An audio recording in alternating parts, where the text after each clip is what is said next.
सभी को नमस्कार, गुड इवनिंग, जय राधा माधव। स्वागत है आप सभी का दीपक एजुकेशन हब पर। तो आज हम चर्चा करने वाले हैं नेट के एग्ज़ाम पर। और नेट के एग्ज़ाम के बारे में लगातार ये भ्रांतियां चल रही हैं कि एग्ज़ाम पोस्टपोन होगा या नहीं होगा। लगातार आप सोशल साइट्स पे, एजुकेटर्स से, न्यूज़ चैनल्स पे मतलब इस तरह की चीज़ें देख रहे हैं कि एग्ज़ाम पोस्टपोन होने की कहीं ना कहीं थोड़ी बहुत संभावना है। तो क्या एग्ज़ाम दोबारा से पोस्टपोन होगा और फिर उसके बाद नई एग्ज़ाम डेट आएगी? ऐसी कुछ संभावनाएं चल रही हैं। तो सबसे बड़ी समस्या तो यह है कि मैं आपको बता दूं कि एग्जाम पोस्टपोन होने की कोई संभावना नहीं है। एग्जाम जो है वो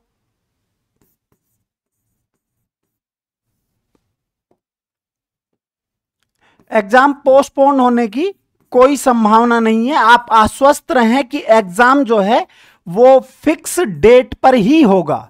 एग्जाम हर हाल में फिक्स डेट पर ही होगा, यदि कोई आपातकालीन समस्या नहीं आती है तो।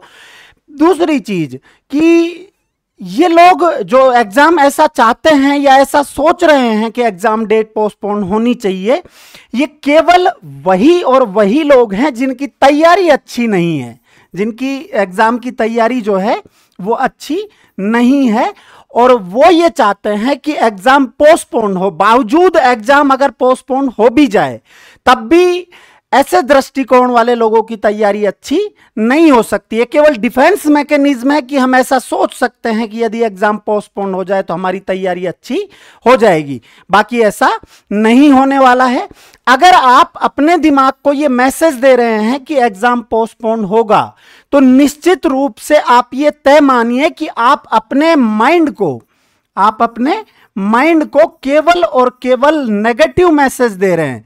और उसके बाद माइंड जो है वो बॉडी को वो ही मैसेज देगा कि एग्जाम पोस्टपोन होगा। आपके दिमाग में नीरसता आ जाएगी और स्वाभाविक सी बात है, जिस मजबूती के साथ आप अपनी तैयारी कर रहे हैं वो तैयारी नहीं कर पाएंगे। और दूसरी चीज, उसका सीधा सा असर आपके कॉन्फिडेंस पर पड़ेगा।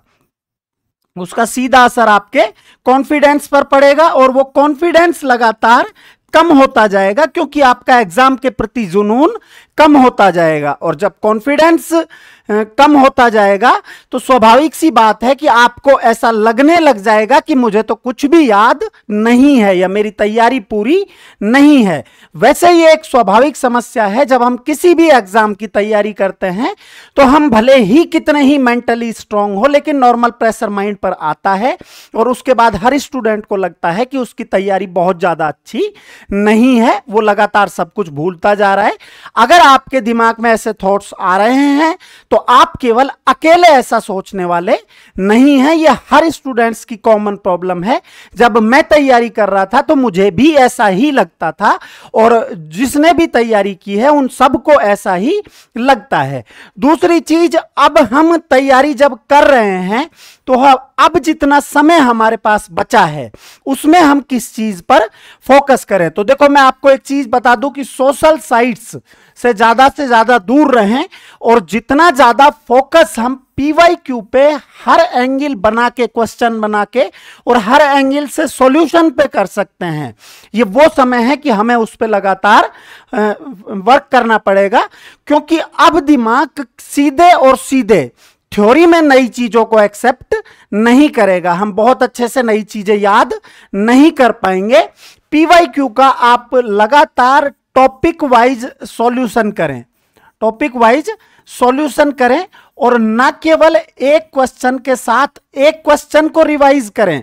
मान लो हम क्वेश्चन रिवाइज करते हैं कि स्वामी विवेकानंद का मूल नाम क्या था, तो हम स्वामी विवेकानंद से रिलेट करने वाली लगभग सारी चीजों को एक साथ एक स्लाइड पे खोल के देखें और हमारे चीजें समझ में आए, वो सारी चीजें रिलेट करें। क्योंकि वो एग्जाम का दौर अलग था जब क्वेश्चन आते थे कि मानव ने पहला जीव कौन सा पालतू बनाया, है ना, सिंधु घाटी सभ्यता की खोज किसने की। अब वैसा एग्जाम का लेवल नहीं है। अब आप तभी क्वेश्चन सही कर पाएंगे जब आपको पूरा कंसेप्ट याद है।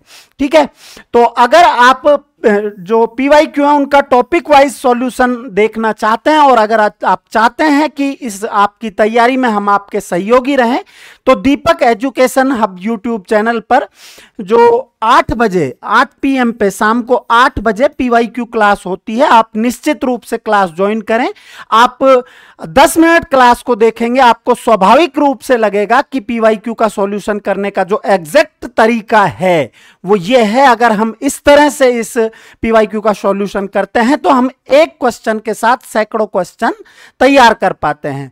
तो आप लगातार अपनी तैयारी जारी रखें, बिल्कुल भी आप डाइवर्ट ना हो कि किसी भी तरह ऐसा होगा कि एग्जाम पोस्टपोन हो। एग्जाम पोस्टपोन होने के अभी तक कोई चांस नहीं है, एग्जाम तिथि पे ही होगा। खुद के माइंड को पॉजिटिव रखें, शांत रखें, निरंतर अपनी मेहनत बरकरार रखें। आपके जो लगातार जो आपकी मेहनत चल रही है वो लगातार यदि एग्जाम तक जारी रही तो निश्चित रूप से आप JRF तक पहुंचेंगे, ऐसी हम दुआएं करते हैं। तो दीपक एजुकेशन हब चैनल को आप ज्वाइन कीजिए, हमारे साथ जुड़िए। इससे आगे की चर्चा, अगर कोई भी सूचना होगी या इससे आगे कोई भी नेट से संबंधित जानकारी यदि देनी होगी तो आपको उपलब्ध करवा दी जाएगी। आपके उज्जवल भविष्य की शुभकामनाएं। जय हिंद, जय भारत, जय राधा माधव।